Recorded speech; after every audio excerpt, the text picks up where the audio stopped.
সরল একটা কষ্টের পথ পাড়ি দিয়ে আসলো।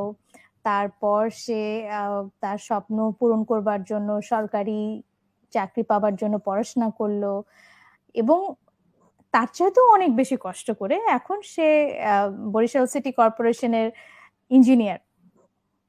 এখন সরল তার সামনের দিকটা কেমন দেখে, স্বপ্ন কি দেখে? এখন আলহামদুলিল্লাহ আমি যেখানে আছি আলহামদুলিল্লাহ খুশি, ভালো আছি।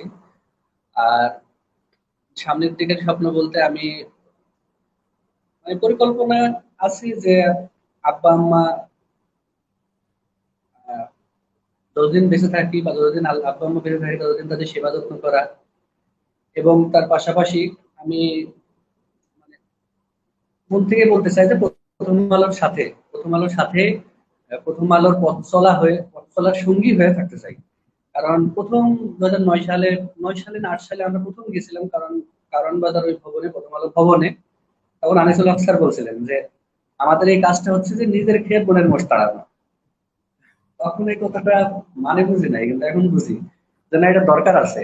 সমাজে আসলে অনেক নিডি পিপুল আছে যাদের দরকার, আসলে আমাদের সার্ভিসটা দরকার।